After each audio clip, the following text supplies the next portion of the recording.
안녕하십니까. 박남신 목사입니다. 기도하겠습니다. 하나님 감사합니다.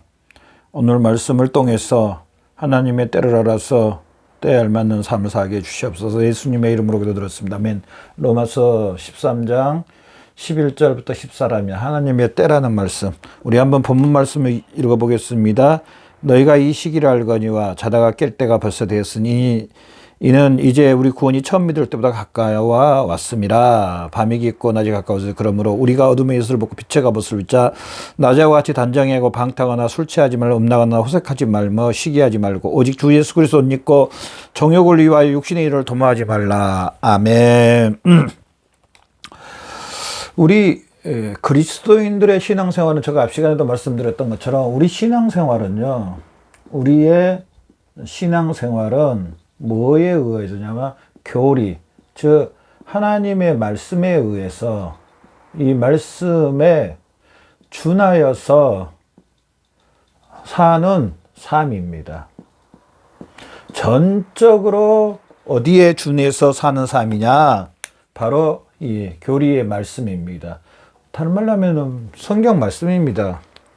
그리스도인의 신앙생활은 이 성경 말씀으로 인하여서 사는 삶이 그리스도인입니다. 이제 저나 여러분, 예수 그리스도와 죽고 예수 그리스도 장사 지낸 바 되고 예수 그리스도 살아나서 예수 그리스도와 함께 연합돼서 하나님의 자녀가 되었습니다. 예수님이 하나님의 아들인 것처럼 저나 여러분이 하나님의 아들이 됐고, 저나 여러분 안에 성령 하나님이 계시고 우리 영혼 안에 예수님이 계시고 우리는 예수 그리스도의 몸이요 예수님 우리의 머리 되십니다. 하나님 아버지가 바로 저나 여러분의 아버지이십니다. 그렇다면 우리가 지금 이 땅에서 똑같이 예수 믿기 전이나 지금이나 똑같이 살고 있습니다. 그럼에도 불구하고 우리는 이제 한 가지 더 법을 지키며 살아야 되는데, 이 법을 믿으며 살아야 되는데 바로 그 법이 뭐냐? 하나님 아버지의 말씀입니다. 그래서 이 말씀에 의해서, 그래서 우리 그리스도인의 신앙생활은요, 창세기부터 요한계시록까지 나오는, 창세기부터 계시록까지 나오는 이 말씀에 제가 여기 말했죠. 의하여서 사는 삶인데요. 사는 삶. 자, 여기서 우리 창세기부터 요한계시록까지 그러면 뭐가 나오느냐? 물론 뭐 어마어마하게 많은 사건 사고와 어마어마한 많은 일과 또 어마어마한 많은 것들이 나옵니다. 정말 엄청 많습니다. 창세기 1장에 태초에 하나님이 천지를 창조하시나부터 시작해가지고요, 많은 이야기가 나옵니다. 그런데 여기에서요, 뭘 발견하면서 우리 신앙생활에 뭘 초점을 맞추고 살아가야 되냐면은 바로 종말론적입니다. 종말론적. 또 종말론적 그러니까 또 예전에 무슨 종말론적, 무슨 선교회에서 몇월 며칠 몇 시에 이렇게 들림 받는다 해가지고 직장도 다 그만두고 집도 나와서 어느 단체에 들어서 산속에 들어가가지고 했던 그런 단체가 있었는데요. 지금 생각도 안 나요. 1992년 무슨 몇월 며칠이라고 하여튼 했었는데 예수님 안 오셨어요. 그 이단들입니다. 그 종말론적, 몇월 며칠 몇 시에 흰 옷을 입고 여기서 기다리면 예수님 우리 데리고 간다, 이런 말도 안 되는 소리 성경에 그렇게 나와 있지도 않는데, 그때와 그 시는 모른다고 했어요. 하나님만 아신다고 해요. 그러나 때와 징조들이 있다고는 분명히 말했습니다. 징조들이 있다고는 분명히 말씀했습니다. 자, 그렇다면은 종말론적으로 창세기부터 요한계시록에서 쭉 말씀을 보면서 뭘 발견하면서 살아야 되냐? 종말론적입니다. 사실은 종말론적입니다. 창세기 1장 1절 태초에 하나님이 천지를 창조하시어 천지 창조 하고요. 자, 쭉 보면은요, 결국은 마지막에 종말론적으로 옵니다. 종말론적. 자, 우리 삶이, 첫 번째로 우리 삶도 종말론적이고요. 첫 번째가 우리의 삶도 종말론적입니다. 안 그러나요? 자, 아기가 태어났습니다. 100년 후에 어떻게 됩니까? 할머니, 할아버지가 돼가지고 100년 후에 이 땅을 떠납니다. 이 땅 떠남. 안 그렇습니까, 여러분? 그렇습니다. 맞습니다. 여러분도요, 아가로 태어나가지고 지금 뭐 몇 살인지는 모르겠지만은, 연세가 어찌 된지는 모르겠지만은 벌써 그렇게 살아왔습니다. 나머지 기간밖에 이제 안 남았습니다. 어떻게 보면 우리 삶도, 우리 모든 사람의 삶도 종말론적으로 살아갑니다. 두 번째로요, 또 세상도 마찬가지입니다. 세상도 우리가 살고 있는 이 세상도요, 종말론적입니다. 사실은 종말론적. 제발 종말론이라고 모든 걸 포기하는 이런 쪽으로 생각하면 안 됩니다. 자, 그러면 세상은 어떻게 종말론이냐? 언제 종말론이냐? 언제 그러면 종말론이냐? 목사님, 고향에 가니까 나무도 그대로 있고 바위도 그대로 있고, 저희 섬에 가보니까 그러더라고요. 가만히 있습니다. 사람만 떠나갑니다. 그러면 세상은 언제 종말론입니까? 예수님의 재림입니다. 예수님의 재림. 자, 이게 뭔 줄런지, 저나 여러분이 100년 후에 하나님 앞에 서는 이게 뭔 줄런지, 아니면은 예수님의 재림이 뭔 줄런지, 그거는 모릅니다. 그거는 저도 잘 모르겠습니다. 솔직히 모르겠습니다. 그러나 가능성들은 어느 게 먼저인지 여러분이 판단을 하시고요. 여기서 뭐 때와 시기가 중요한 것은 아니고, 제가 말씀드리고 싶은 것은 이 종말론적으로 우리는 살아야 된다는, 신앙생활을 해야 된다는 사실입니다. 우리가 이 땅에서 이 신앙생활을 이렇게 해야 된다는 사실입니다. 여러분 어떠세요? 이런 종말론적 삶으로 신앙생활을 하고 있나요? 아마 만약에 이 종말론적으로만 신앙생활을 한다고 해도, 하나님을 섬기고 하나님 앞에 산다고 해도 우리 삶에 혁명이 일어날 겁니다. 정말 이 생각과 가치관과 모든 것들이 바뀌는 것들이 너무나 많습니다. 저희 모임에 어느 장로님네 부부가 있는데요. 그 장로님 성품이 참 좋으세요. 제가 그분을 30년 전부터 30년 넘었네요. 한 35년 전부터 뵀었는데요. 저는 유초동부 교사였고, 그분은 유초동부 부장님이셨는데, 지금도 가까이 사서 지금도 만나고 지금도 모임도 갖고 하는데요. 그 장로님의 성품이 참 좋으신데요. 이 장로님은요, 참 좋은 생각을 갖고 있으세요. 어떤 생각을 갖고 하냐, 이 땅의 삶, 이제 벌써 나이가 60이 가까이 와서 자기 이제 길어봤자 40년 내지 30년밖에 안 남았다는 거예요. 그러면서 아내 되시는 권사님한테, 자녀들한테 또 삶 가운데 얼마나 긍정적이고 얼마나 열심이고 얼마나 잘 사는지 모릅니다. 참 그 장로님 볼 때마다 참 존경스러워요. 저보다 키도 훨씬 적은데, 예, 참 존경스러워요. 자, 제가 뭔 말을 하고 싶냐면요, 종말론적 삶을 산다면요, 우리 신앙에, 우리 삶에, 우리의 믿음에 혁명이 일어날 수밖에 없다니까요. 자, 오늘 본문도 보면은요, 또한 너희가 이 시기를 알거니와 그러면서 또 어디를 봐야 되냐면요, 12장 1절을 보면, 그러므로 형제들아 내가 하나님 모든 자비에서 너희를 권하노니 너희 몸을 하나님 기뻐하는 거룩한 산 제물로 드리라. 너희 드릴 영적 예배니라. 너희는 이 세대를 본받지 말고 그러면서 오늘 본문 말씀에 너희가 이 시기를 알거니와 자다가 깰 때가 벌써 되었으니, 자, 이 시기를 이야기합니다. 이 시기를 자다가 깰 때가 됐고요. 로마서 12장 2절에 이 세대를 본받지 말라고, 그러면서 너희 몸을 하나님이 기뻐하는 거룩한 산 제사로 드리라. 왜 그럽니까? 왜 그렇게 하라 그럽니까? 왜? 우리가 예수님을 만날 시기가 다가온다. 그런다고 제발 여러분, 아까도 말씀드렸지만은, 예수님 만날 시기가 다가오니까 내가 아무것도 안 해야지. 이제 기도만 하고 있어야지. 이제 내가 전도만 하고 있어야 되지. 내 가정도 팽개치고 내가 하나님의 일만 해야지. 내 가족을 돌보지 않는 자는 불신자보다 더 나쁘다니까요.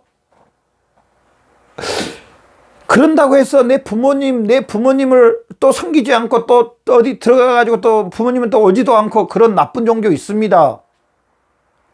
아닙니다. 내 부모를 공경하라 그랬습니다. 이런 때가 가까이 오지만은, 예수님이 가까이 오고 있지만은, 내가 이 땅에서 하나님께서 하라는 그 말씀대로 하는 것이 바로 이 시기를 대비하는 겁니다. 그래서 여기에서요, 우리가 첫 번째로 할 수 있는 것은요, 이때, 이 시기, 이 교리의 말씀과 교리의 말씀을, 사실은 여기도 말했지만은요, 교리의 말씀을 우리 삶 가운데 실천을 하는 거예요. 삶 가운데 실천. 자, 봐보십시오. 이 시기가 이렇게 가까이 왔다고 해도, 이 시기가 가까이 옴. 그러면 어떻게 해야 되겠습니까? 우리의 이 창세기부터 요한계시록에 나와 있는 이 교리 전체적인 말씀에 순종하고 더 복종하는 삶, 이 교리에 의해서, 말씀에 의해서 이 복종하고 순종하는 삶을 살면 됩니다. 특별하게 어느 한 부분만 가지고 산속으로 들어가 버린다든지, 어느 단체에 들어가서 가정 돌보지 않는다든지, 이게 아닙니다. 전체적인 하나님의 말씀에 순종하고 복종하고, 그 말씀에, 이 교리의 말씀에, 이 성경 말씀에 더 순종하고, 전체적인 말씀에 더 순종하고 복종하는 삶입니다. 더 나의 모든 삶에 하나님의 말씀을 교리의 말씀을 더 적용하면서 삶이 바로 이 때를 맞이하는, 이 시기를 맞이하는 삶입니다. 여러분, 안 그렇나요? 내가 이 시기가 다가온다고, 예수님의 재림의 시기가 마지막 다가온다고 어느 한 말씀만 가지고 그 말씀한테만 올인해버리고 나머리는 다 버린다? 아닙니다. 전체적인 하나님의 말씀입니다. 전체적인 말씀. 이 전체적인 말씀에 순종하고 복종하는 겁니다. 그러면서 우리가 또 뭘 봐야 되냐면요, 두 번째로 우리가 봐야 될 게 바로, 그러면은 이 시기를 맞이할 저나 여러분, 다시 한번 우리가 이제 여기서 좀 더 세밀히 어떻게 이 시기를 준비해야 되는가, 물론 교리의 말씀에 순종하고 복종하는 겁니다. 다시 한번 구속사적으로 우리는 이 시기를 맞이해야 된다는 사실. 구속사적으로. 아멘. 목사님, 무슨 구속사적으로가 뭡니까? 그렇게 말할 수 있습니다. 자, 봐보십시오, 여러분. 하나님이 태초에 천지를 창조하셨습니다. 하나님 보시기에 너무 좋았다고 했습니다. 그러면서 사람도 만드시고, 하나님의 형상으로 사람을 만들고 그 코에 생기를 부어 넣으셔서 하나님이 사람과 교제하며 사람과 언약을 맺었습니다. 그게 창세기 2장에 보면은 이 선악과로 언약을 맺었습니다. 선악과. 그래서 이것으로 하나님과 사람과의 그 뗄래야 뗄 수 없는 언약을 맺었습니다. 그런데 여기에 조건들이 붙습니다. 먹느냐 먹지 않느냐는 거예요. 지키느냐 지키지 않느냐는. 사람은 창세기 3장 6절에 이 선악과를 먹음으로 뭐가 들어가면요, 원죄. 이제 모든 사람이 죄 가운데 들어가 버립니다. 그런데 하나님께서 창세기 3장 15절에 여자의 후손 누굽니까? 예수 그리스도를 보내주셔서 예수 그리스도 다시 구원해 주신다는 겁니다. 회복시켜 주신다는 사실. 어디에 회복? 자, 바로 봐보십시오. 이 원죄를 범함으로 말미암아 하나님과의 단절이 됐습니다. 하나님과 단절. 자, 여기를 다 없애준다는 겁니다. 이 구속으로, 여자의 후손 예수 그리스도를 통해서. 그래서 여기서부터 우리가 봐야 될 게 바로 구속사적입니다. 하나님은 이제 하나님의 독생자 예수 그리스도를 보내주셔서 그 예수 그리스도가 우리 죄를 위해서 죽으시고 장사 지냄 받으시고 부활하시고 승천하신다는 사실입니다. 그래서 이 예수 그리스도를 믿음으로 말미암아 우리가 우리 조상 아담이 지었던 또 우리가 범죄했던 이 원죄에 대해서 다 사해 주시고 하나님께서 구원해 주신다는 사실입니다. 성경은 이걸 이야기합니다. 성경은 구원의 역사입니다. 성경은요, 구원의 역사입니다. 어디서부터? 창세기 3장 15절부터 다시 구원입니다. 다시 온전한 구원을 해주신다는 사실입니다. 누구를 통해서? 독생자, 요한복음 3장 16절, 요한복음 3장 16절, 하나님의 독생자 예수 그리스도를 통해서, 예수님을 통해서 다시 온전한 구원을 해주신다는 사실. 다시 온전한 구원. 이게 바로 구속사적 역사입니다. 그래서 성경은 창세기 3장 15절부터 어떻게 보면은 다시 시작된다고 해도 과언이 아닙니다. 창세기 3장 15절부터 시작해가지고 다시 창세기 1장 1절에 그 하나님과 그 좋았던 그 모든 것들이 다시 회복되는 역사입니다. 다시 회복. 하나님께서 처음 창조에 그것보다 더한 하나님의 자녀가 되는 것으로 회복시켜주는 게 바로 성경의 역사입니다. 그래서 이 시기를 알거니와 이 시기는 그러면은 어떤 시기냐? 세 번째로 보면은요, 예수님의 재림의 시기라고 해도 과언이 아닙니다. 물론 제가 여기 이야기했잖아요.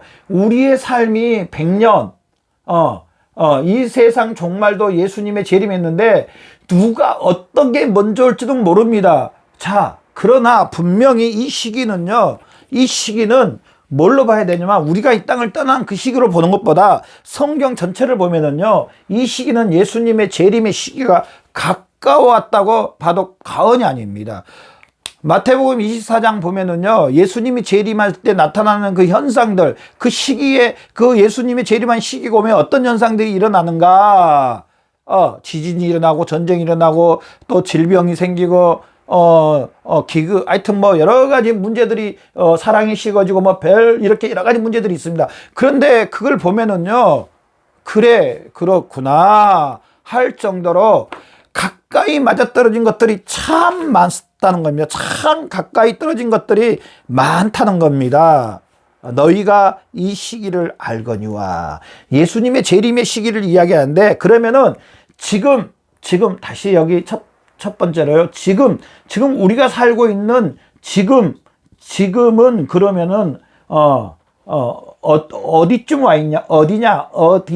우리 전화해서 그러잖아요. 어디쯤 왔어? 그러잖아요. 어디쯤 왔어? 이러잖아요. 그러면 지금은 어디냐? 어디쯤이냐? 분명히 이 시기는 예수님의 재림의 시기인데요. 예수님의 재림인데요. 자, 지금 그러면은 우리가 지금 2021년이잖아요. 2021년 지금 9월, 오늘이 25일인데요. 25일 토요일인데요. 그러면은 지금은 어디쯤이냐? 자, 봐보십시오. 예수님이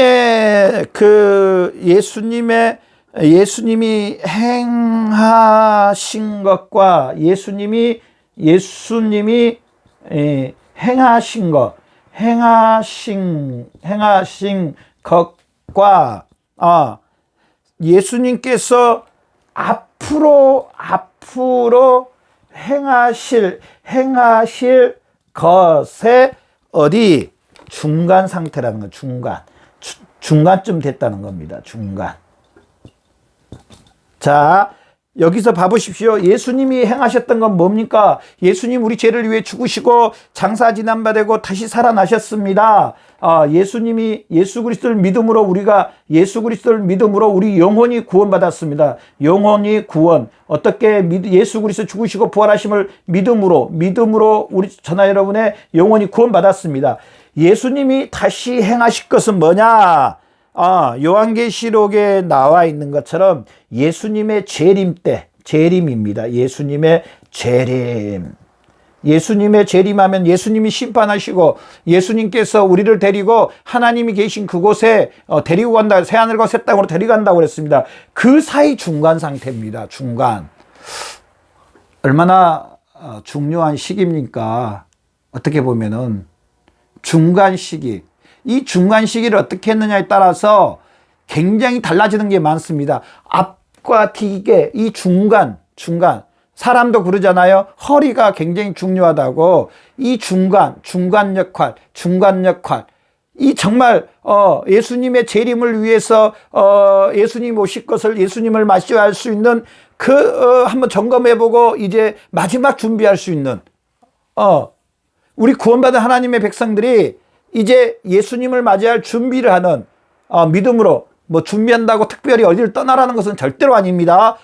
더 이 진리의 말씀에 더 순종하고 더 진리의 말씀에 순종하고 복종하는 그런 삶이 돼야 된다는 겁니다. 그러면서 여기에서 우리가 한 가지 더 알아야 될 것은 뭐냐?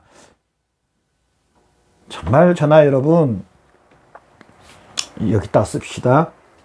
이 사실을 알면서 하나 더 알아야 되는 게 예수님의 재림이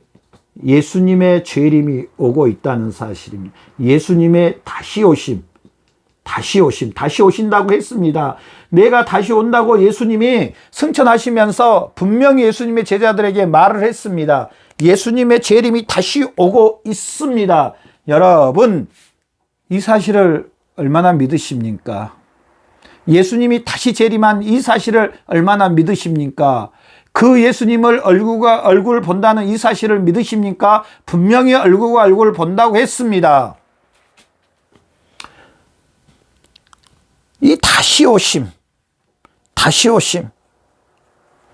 우리 그렇잖아요. 정말 귀한 사람이 온다. 내가 정말 귀한 사람을 만날 거다. 이 말하니까 또 생각나네요. 왜 그런지 모르겠지만 저 아내를 만날 때 만나러 갈 때 그때는 이렇게 사우나가 많지 않았었어요. 목욕탕이 동네에 진짜 하나 정도밖에 없었어요. 그러면 꽤 가야 돼요. 거기 가서 목욕탕 가서 깨끗이 씻기도 하고 와이사스도 세탁소에서 다리 입지도 않고 집에서 이렇게 대충 다리서 했는데 만나가기 전 일주일부터 세탁소에 와이사스도 맡겨놓고 목욕탕도 갔다 오고 와이사스도 찾아서 입고 깨끗이 해가지고 아내 만나러 간 적이 있는데요.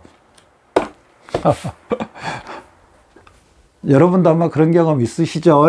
우리 형제님 자매님들, 정말 내가 사랑하는 사람을 만나러 갈 때, 또 그분이 사랑하는 사람이 온다고 할 때, 정말 내가 좋아하는 사람이 온다고 할 때, 정말 귀한 사람이 온다고 할 때, 아니면 나에게 엄청난 많은 유익을 주신 사람이 우리 집에 온다고 할 때, 어떻게 준비하겠습니까? 여러분이라면은. 저는 저 아내 만나러 갈 때 목욕탕도 갔고요. 세탁소에 와이셔츠 맡겨 세탁소에서 와이셔츠 찾아서 그 입고 가기도 했고요. 최대한 하여튼 깨끗하게 해서 갔습니다. 이발소에도 들렸고요. 여러분, 정말 귀한 사람, 나에게 어마어마하게 큰 도움을 주는, 또 내가 정말로 사랑하는 사람을 만날 때 우리는 어떻게 준비합니까? 그날을 손꼽아 기다릴 거고요. 최대한 아름답게 준비할 겁니다. 우리 자매님들이 결혼할 때 보니까요, 드레스 입기 위해서 다이어트를 하시는데요. 정말 놀랐어요. 결혼식장에 가니까 살이 쫙 빠져 그 드레스를 입으셨더라고요. 예수님을 만날 건데 우리 어떻게 준비해야 됩니까? 또 우리가 이 땅을 떠나면 예수님을 만나는데 우리가 이 땅에 살면서 어떻게 준비해야 되겠습니까? 여러분, 어떻게 준비해야 되겠습니까? 예수님이 아직 재림 안 하신다 해도 우리가 이 땅을 떠나면 예수님을 만나는 건데, 우리 영혼이 예수님을 만나는 건데 어떻게 준비하겠습니까? 어떻게 준비해야 되겠습니까? 바로 저나 여러분, 아까 제가 말씀했던 것처럼 교리의 말씀에, 진리의 말씀에, 성경 말씀에 내 삶 가운데 더 순종하고 복종하는 겁니다. 아멘, 아멘입니다. 이렇게 사시는 저와 여러분 되시기를 바랍니다. 저나 여러분, 우리 이렇게 삽시다. 우리 이렇게 교리의 말씀에 더 순종하고 복종하는 삶을 삽시다. 아멘. 기도하겠습니다. 하나님 아버지 감사합니다. 하나님의 말씀에 더 순종하고 복종하는 예수님을 맞을 그 모습으로 더 준비하고 복종하는 우리의 삶 되게 주시옵소서. 감사하며 예수님의 이름으로 기도드렸습니다. 아멘.